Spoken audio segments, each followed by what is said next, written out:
Lipids are really important. Need I say more? Okay, I will.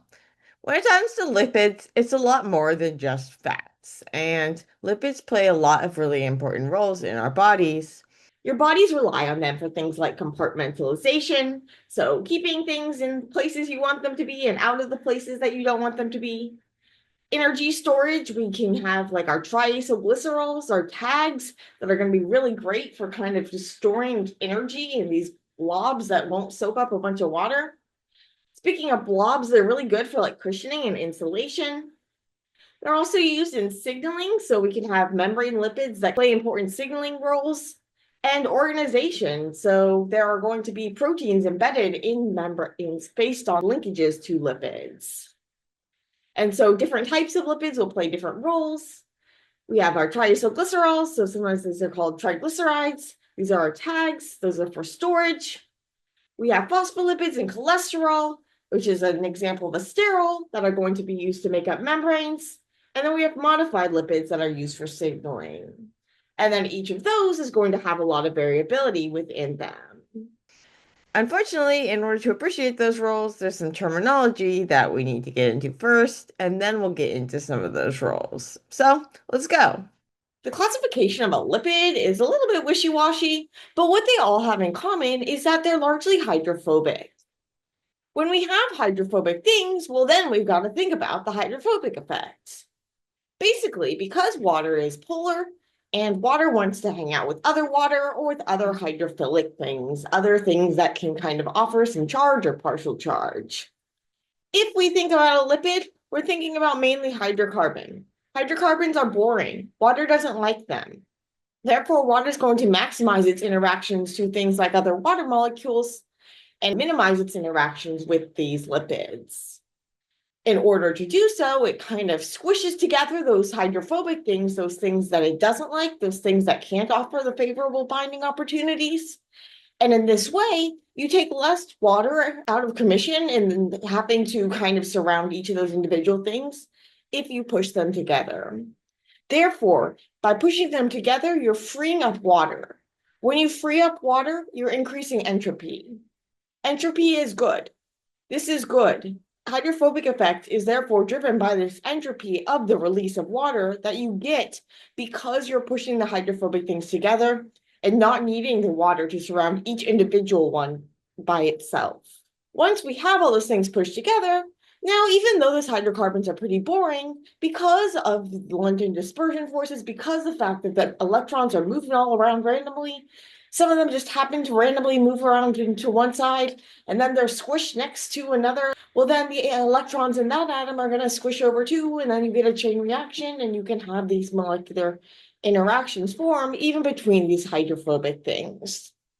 And when these interactions form, well, then they can lead to kind of the solidness of some lipids. And if the interactions are less favorable, maybe there is shorter chains, maybe you have more kinks. It's harder for those hydrophobic parts to get close enough to have those London dispersion forces be stronger. What's going to happen then is that you'll get something a little more fluidy. So you can get various properties just by changing hydrocarbon properties. A lot of lipids, however, although they are mostly hydrophobic or at least largely hydrophobic, they're going to actually be what we call amphiphilic or amphiphilic. This means that they have both hydrophobic and hydrophilic parts. So when we talk about phospholipids, or when we talk about detergents or soaps, detergent is just kind of like an artificial soap. What these have in common is that they have a water-loving part, a hydrophilic head, and then lipid tails. And then depending on kind of how bulky their tails are, so like in a phospholipid, you have two tails, and in a detergent, you only have one tail. This is going to influence then what happens when you stick these in water. And their heads are going to want to hang out with the water, or at least the water is going to want to hang out with them. And their tails are going to be pushed to the center. You can get various sorts of things like this. You can get membranes, you can get all sorts of stuff that make compartmentalization possible, that make cleaning up gunk possible. All of this is coming from lipids. So let's discuss lipid nomenclature a little so that we can then discuss the more fun stuff. Many lipids are derived from fatty acids, and so fatty acids are characterized by having a fatty part and an acid part. So basically that fatty part is going to be a long hydrocarbon chain. That's it. We call it its tail. These are typically 4 to 36 carbons long. And as you might imagine, that's going to be very hydrophobic. It doesn't have anything polar that water would like to hang out with. Then we have a carboxylic acid head. This head is going to basically allow for linking. Hopefully you covered in OChem how you can like join a carboxylic acid and an alcohol group to form an ester linkage. And basically this is what we're going to see is we're going to see that this head can be kind of like attached to different things. That tail might sound really boring, but actually they can still have style. We can talk about these tails. They can have different lengths as well as different numbers of double bonds.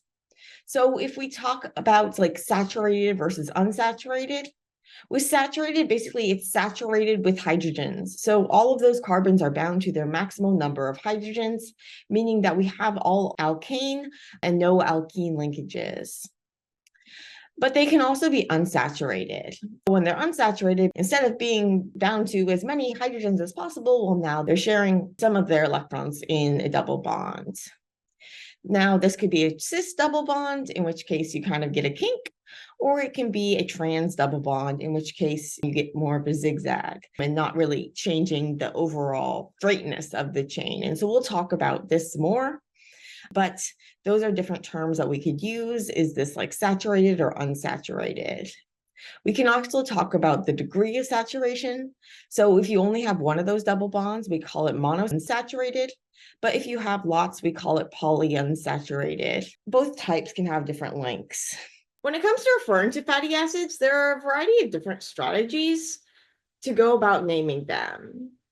Often what you hear is the common name. So you might hear things like palmitic acid or palmitate.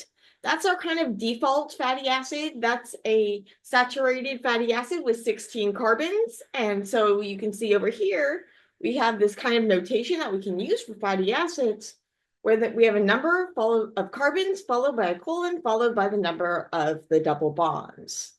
Like not where they are, but how many there are. So in the case of a saturated fatty acid, you'll have zeros on the right side of the colon.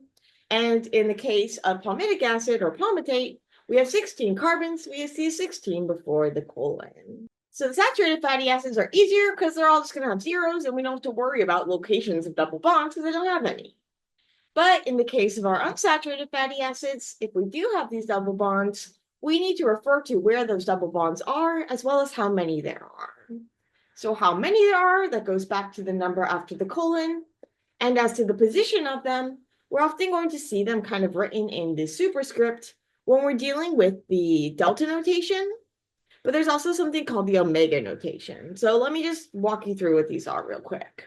I don't want you to worry too much about like the actual nomenclature, but I want you to be familiar with it if you see it. Basically, there's this delta notation and omega notation.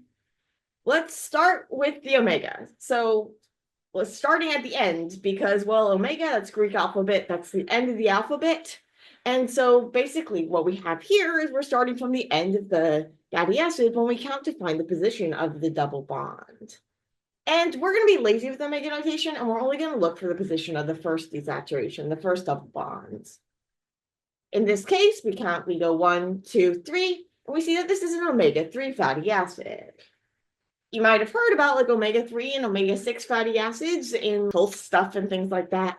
Basically, omega-3 and omega-6, our bodies can't make those fatty acids from scratch. The way that our bodies make unsaturated fatty acids is they actually use an enzyme, a desaturase, to actually introduce those double bonds from the default saturated fatty acid that they make. But we don't have enzymes capable of putting in omega-3 or omega-6 double bonds. And so what this means is that if we want omega-3 or omega-6 fatty acids, we got to eat them from our diet, and then we can modify the ones that we get through our diet.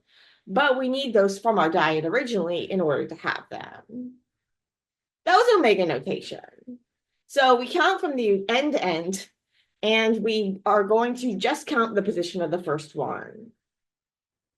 In the case of our delta notation, well, here we're a little more systematic.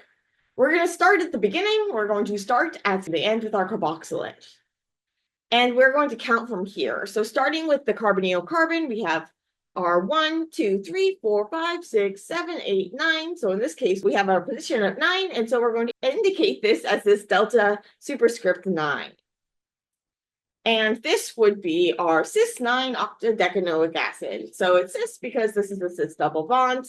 Octadecanoic, it has 18 carbons. So decanoic, that's like 10. Octa, 8. So this is 18. And we could give this one a delta notation as well. And so in this case, we had 1 double bond, so we had 18-1. Here, we have 5 double bonds, and we have 20 carbons, so that's why you get the 25. And then delta, and those are just the position of those double bonds. So there are a lot of different possible fatty acids, but there are some common saturation patterns. You don't need to worry about this. Just know that there are a lot of fatty acids, but they're not as many as there could be in a way. We can refer to them in general terms as either saturated, so no double bonds, or unsaturated, so they have some double bonds. If they just have one, it's a monounsaturated, so a MUFA. And if it's got a lot, then it's polyunsaturated, so a PUFA. Looking back at our table, we also see some trends that as the length of the fatty acid gets longer, there are going to be more interactions that can happen between different copies of the fatty acid, more of those dispersion forces, those van der Waals. So what's going to happen is they're going to stick to each other more, and so you're going to get an increase in your melting point as you go longer. But if you introduce double bonds, that's going to prevent the tails from getting close together and forming those interactions. And so when you're adding double bonds, when you're adding desaturations, you're going to be decreasing the melting point. You're going to be making it easier for it to melt. And so you're going to see that as you introduce more and more of these double bonds, the melting point is going to get lower and lower. So you're going to end up with going from something that maybe was a solid at room temperature to something that was a liquid at room temperature. And this could be the difference, say, between your fats and your waxes and stuff and your oils. So longer chain, higher melting point, more saturation, higher melting point. And at the room temperature, you're going to see those saturated fatty acids are going to be solid and have a waxy consistency, whereas the unsaturated fatty acids are just going to be oily liquids. And how close together those tails can be is going to depend on the degrees of saturation, as well as how kinky they are. So are they trans double bonds or are they cis double bonds? Say you want a more solid form of something that is an oil at room temperature. Well, you can imagine that one of the ways that you could do this would be to hydrogenate it. So basically to remove those double bonds, allow there to be closer packing, allow there to be more of those weak interactions that are going to collectively make for a higher melting point. So you can say, take a vegetable oil or take like a fish oil that has that omega-3 that you need, and then convert it into a more solid form. Then you can do things like make your cookies with. Scientists can do that, or labs can do that. Manufacturers can do that. They can introduce hydrogen in order to reduce those double bonds to single bonds. Another benefit of this is that those double bonds can undergo oxidative cleavage. Over time, this can cause lipid-rich food to spoil when those double bonds get cleaved. So if you could basically turn them into single bonds, well, then you wouldn't have that problem. You could improve your shelf life. What could go wrong? Well, basically, you wouldn't want to change all of those double bonds usually to single bonds, because then you would have something that was just like a solid rock. It wouldn't be very useful for your cooking. You need something that's kind of solidy but more slippery. I mean, you can actually like work with it. And so typically the hydrogenation isn't done like fully, instead it's only done partially. And well, when this happens, it's going to have the effect of accidentally like having this byproduct where it's going to convert some cis double bonds to trans double bonds. All of the natural fatty acids have cis double bonds. So this is basically introducing these unnatural trans double bonds. And it turns out that these trans bonds, the more zigzaggy ones, not the ones that actually kink you, like to alter the properties of the lipids, but it also has problems health-wise. Natural fats and oils are a mixture of simple and mixed, saturated and unsaturated tags. So different, like plants will have differences versus animals and various things like this. Now that we're familiar with fatty acids, let's go ahead and link them up to form some more interesting things. Let's talk about membrane lipids as well as storage lipids. And so I guess storage lipids aren't that interesting. They're kind of just blobs, but they're really important blobs. Thinking back to our hydrophobic effect and how these hydrophobic things are going to be forced together because water is going to exclude them. Well, if you want to store something long term, and you want to like have a nice condensed storage form, this is actually really, really great. We wouldn't want something like sugar that was going to be soaking up a bunch of water. So remember how we talked about how we can make like agarose gels and things by taking advantage of the fact that sugars are going to attract water and you get this kind of gel mesh? Well, that would be like a huge water weight that you're carrying around in your body. But lipids are going to allow us to have this compact form of energy. We don't have that benefit we had of glycogen, so like of our sugar storage. We don't have that benefit where we can kind of easily chew off little pieces. So remember, glycogen had all that branching that made it really easy to chew off pieces and get energy. So our fats are going to be harder to mobilize. But once we do mobilize them, then they're going to actually give us more bang for our buck than our sugars will. We'll talk much more about this, but this has to do with the fact that these fats, they're going to be in a more reduced form. They're going to have more potential to be oxidized. And when we oxidize them, what we can do is we can reduce electron carriers. So what's going to happen is that when you break down fatty acids, which is done mostly in a process called beta oxidation, oxidizing, you're oxidizing this fatty acid. And in the process, what you're doing is you are reducing NAD to NADH and FAD to FADH2. And then your bodies can go and use that in the electron transport chain, oxidative phosphorylation, make some ATP, booyah. And so if you're starting from a carb, well, now you already have a bunch of OHs and stuff. You've already done a bunch of the oxidation. And so you're going to be kind of starting lower down than you would if you were to start with a pure like hydrocarbon. So fats are really great for storage because of the fact that the water isn't going to be like wanting to hang out with them. And because of the fact that they have more potential to be oxidized, that is, they are in a more reduced form than your sugars. So they're good for that long-term storage. And so we want to basically neutralize even just that carboxylic acid head. And so what we're kind of want to have is something like a triacylglycerol. So triacylglycerol, you can also see this called like triglycerides. These are often abbreviated as tags. In these cases, basically what happens is you have this scaffold molecule, this glycerol. So glycerol is basically this simple little molecule. We have these 3 OH groups hanging off of our 1, 2, 3 carbons. So 3 carbons, 3 OHs, 3 places to link on. And we can hook up one of these OHs to our carboxylic acid. And then therefore we're going to form this like ester linkage.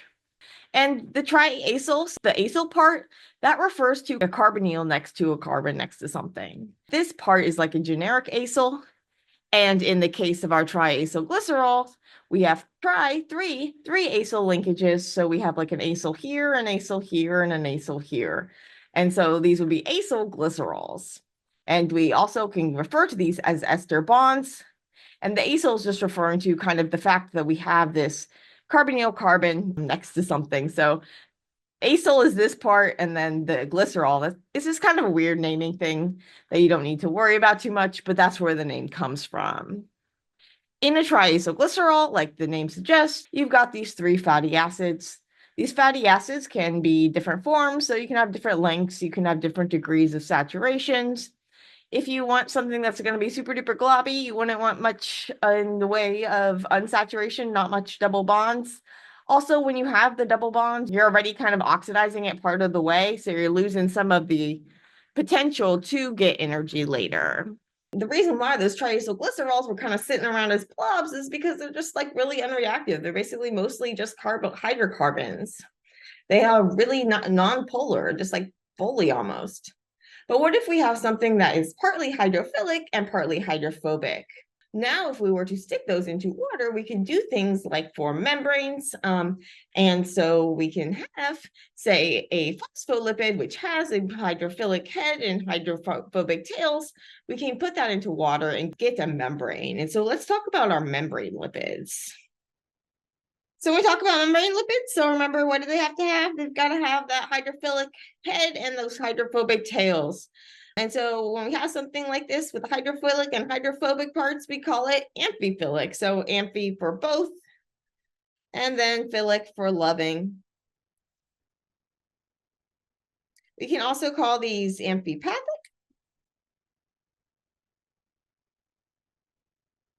And the key ones that we're going to talk about are phospholipids, which have two fatty acids joined to glycerol or sphingosine.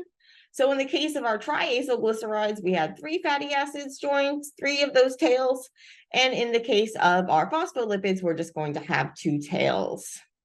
But then the other carbon in the backbone is going to be used to form a bond to something that's polar. So it can be polar, it can be charged. So that's why we kind of have 2 tails, because one of the alcohol groups from the glycerol is being used to make this connection to our hydrophilic head. Additionally, we can have phospholipids that instead of having a glycerol backbone, they have this thing called sphingosine. And so we'll talk about it in a minute. Now, these phospholipids are going to be interspersed with other things like glycolipids, where they have a simple sugar or a complex oligosaccharide. So one of those like glycan things at their polar ends. So basically it's just sugar on a lipid. So you can get sugar sticking out of your membrane, like things like those ABO blood types, sugars that determine that. It's like we talked about. Now, they're also sterols. So our key one is cholesterol. And these have a rigid system of 4 fused hydrocarbon rings. And then we'll go into how the structure of that cholesterol is going to help keep our membranes fluid. So basically, this is a little intimidating of a chart. So hopefully I can kind of steer you towards what we're going to focus on. So let's start with those phosphoglycerides, our glycerophospholipids. And remember that those are going to have our glycerol backbone and attach to 2 fatty acids through 2 of those positions, 2 of those OHs. And then the third position is going to have a head group that is going to be linked through a phosphate. The 3 key ones that you need to know, you don't need to memorize their structure, but you should know the names: ethanolamine, choline, and serine, in which case we would call it phosphatidylethanolamine, phosphatidylcholine, or phosphatidylserine. As for those tail positions, well, just as we saw before, these can kind of have like different lengths and different degrees of saturation. Thankfully for us, things are kind of simpler. Instead of all those different combinations, you typically have in the first position a C16 or C18 saturated fatty acid. And then at that C2 position, so that second position in our glycerol, you typically have a C18 or C20 unsaturated fatty acid. So remember, unsaturated means it has those double bonds, it has those kinks that are going to make it so that the chains can't get as close together. And this is going to make it so that our membranes have some fluidity, since we kind of have one of those straight chains and one of those kinky ones. And then in the third position, that's where we're going to have our highly polar or charged head. That's going to be attached to the third OH position in our glycerol through this like phosphodiester linkage. Those head group constituents, remember, that's the part that can vary. And so we have things like our phosphatidylethanolamine, phosphatidylcholine, and phosphatidylserine. But then you can get all sorts of other derivatives. In terms of our other type of phospholipid, our sphingolipids, basically here for their backbone, it's also one of their tails. So it's a little confusing, but sphingolipid, instead of having a glycerol backbone and 2 fatty acid tails, it has a single fatty acid tail, but it also has a tail that's coming from the sphingosine. So the sphingosine itself, it kind of has this L-shaped. It takes the position of that glycerol, where you have that one position is attached to your head group. Then you have one position that's going to be attached to a fatty acid. And then the other position, it's kind of just attached to the hydrophobic chain of sphingosine. So this molecule sphingosine is what our backbone/tail is for one of them. Instead of having an ester linkage, we have an amide linkage because we have it attached through a nitrogen. There are different types of things that then can serve as our head groups, just as we saw before. They have important roles in your body that we're not going to be able to get into. But as the myelin might suggest, these are going to be really important for like myelination and things in your neural tissue. They're also important for cell signaling and cell surface recognition. Okay, we do need to, though, get into our sterols. So remember, our main sterol we're going to be talking about is our cholesterol. Well, what all sterols have in common is they kind of have this core structure of 4 fused carbon rings. So this like A, B, C, D. This is showing you the structure of cholesterol, but there could be other sterols that still have this structure. In addition to this like core, which is almost planar and fairly rigid, it also has this like alkyl side chain, as well as a polar head group that's going to allow it to kind of have a little polar part that can stick out into and hang out with the hydrophilic heads of those other guys in the water, but then kind of like hide the rest of it in with all the nonpolar tails of those others. Additionally, sterols can form as precursors for hormones, testosterone, cortisol, prednisone, aldosterone. All of these are basically steroids, which are just oxidized derivatives of sterols. So you can see that they still have those like 4 ring structures, but these are going to have more oxidation to them, and they're not typically going to have that long nonpolar tail. And these can form important things like hormones, various cool stuff. Speaking of various cool stuff, there's a lot of types of lipids that we didn't get into and that we're not going to get into, but your book goes into if you're interested. Waxes are kind of just esters of long chain fatty acids, allow you to have things like bunny bees do cool stuff. And similarly to other lipids, they're going to repel water. In the case of a wax, it's kind of going to have this, well, waxy consistency. So they have, as Anna mentioned, they're going to have like a higher melting point to keep them that solid, that really hard solid. Okay, but let's talk about things that are less solid. Like we want our membranes to be solid. Instead, we want our membranes to be fluid, and we want our membranes to be dynamic.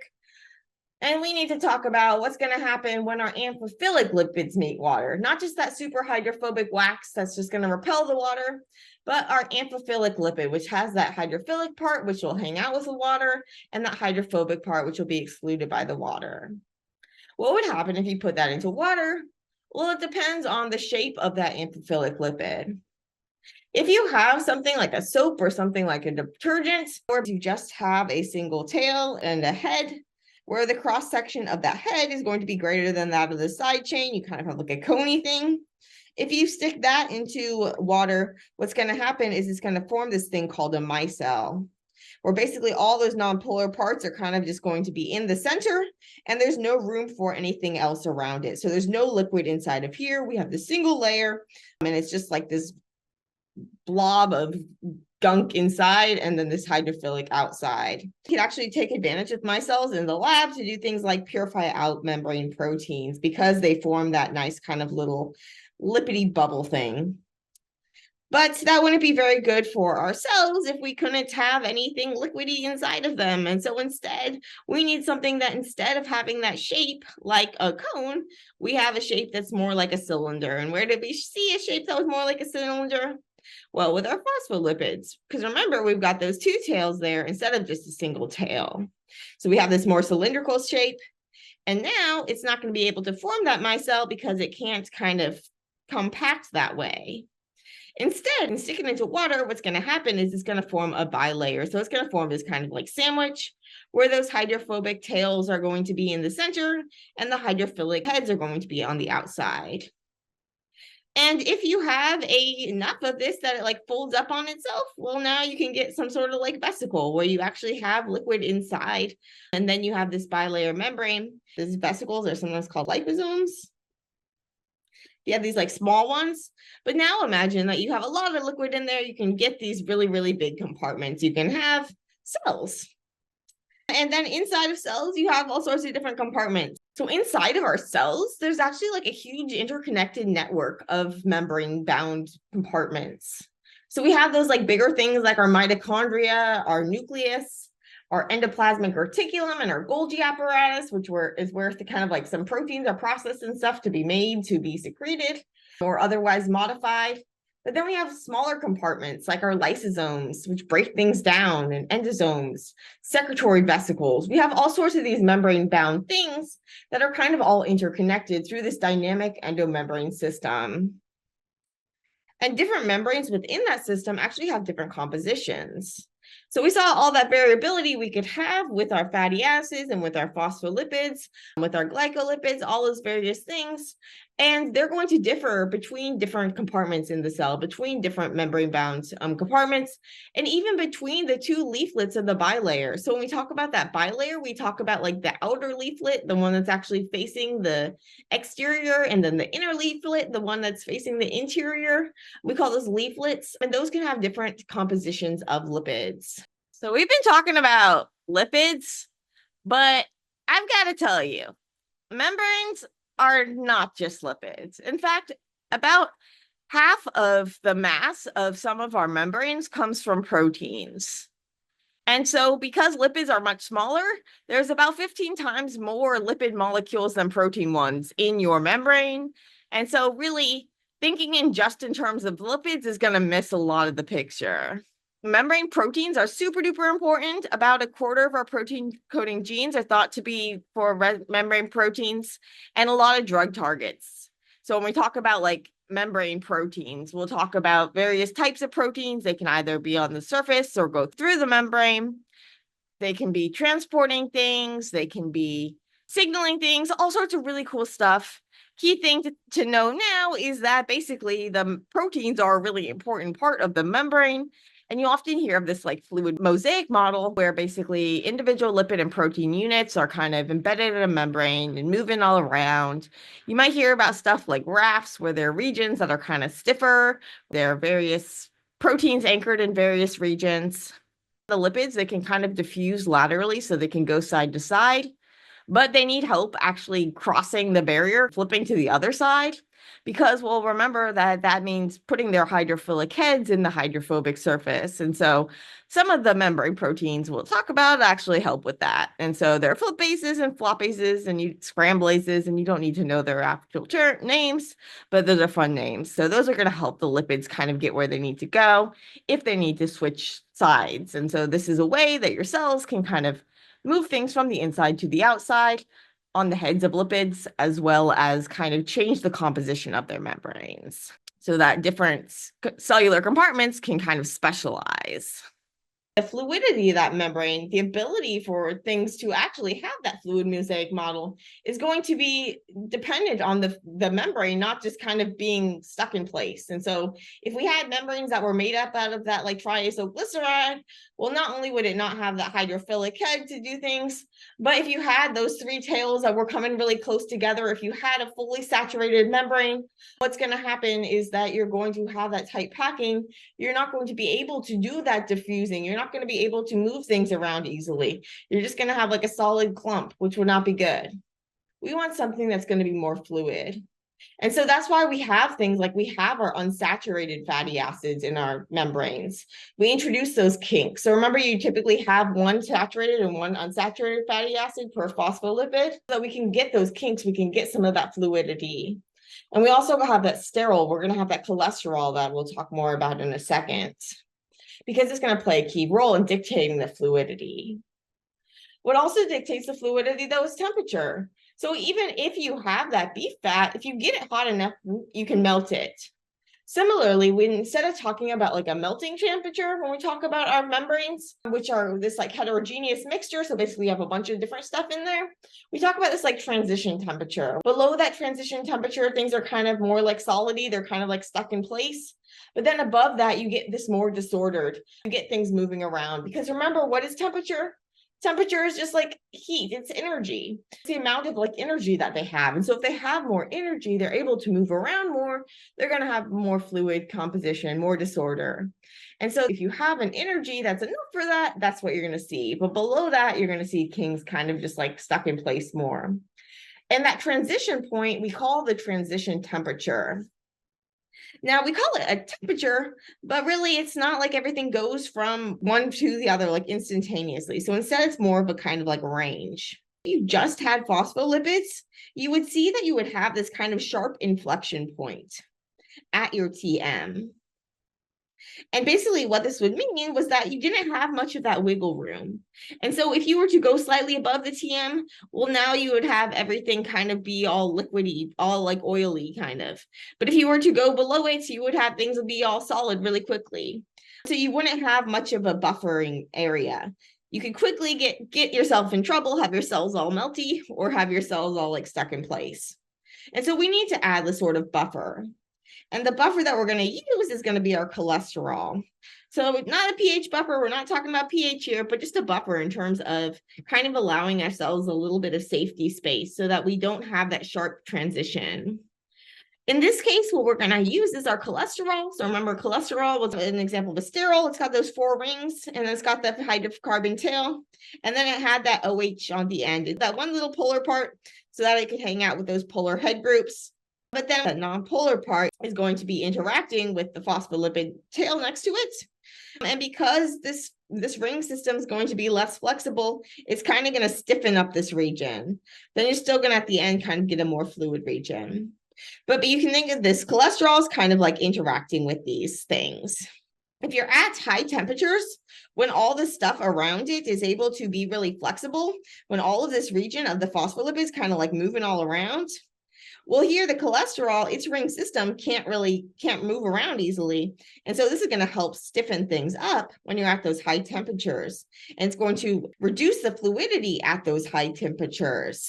But what happens at low temperatures? I mean, like in order for a buffer to be a buffer, we need it to be helpful at low temperatures too. And at low temperatures, we would need it to increase the fluidity. And it does this because what it's going to be doing is it's basically interrupting the packing of these phospholipids next to one another. So at lower temperatures, it's preventing things from forming those interactions that would hold things in place. And instead, it's kind of going to be making it take less energy to make things fluid. But then when things are starting to get all fluid, well, now that cholesterol isn't getting all fluid. And so now it's going to be harder to get it even more fluid. It's going to be harder to kind of make it oily. So in that way, cholesterol is able to act as a sort of fluidity buffer. So we have our triacylglycerols. Those are going to be used for our storage. Those have those glycerol backbone and those 3 fatty acid tails. Then we had our phospholipids and cholesterol that were making up the membranes. We had our glycerophospholipids and our sphingosphospholipids with the glycerol or the sphingosine backbone, and those like 2 tails, and the hydrophilic head, and a lot of variability within each type. But all of these are going to allow for things like compartmentalization, having those phospholipids and glycolipids that are making up our membranes with the help of sterol, kind of keeping things fluid. Those triacylglycerols forming those like energy storage and cushioning and insulation. And then we had our signaling as well as like organization, having sugar chains and having proteins attached to the membrane. So all sorts of really, really cool stuff about lipids, all sorts of stuff we didn't even get to. But I think that was enough for today. Hope that helped.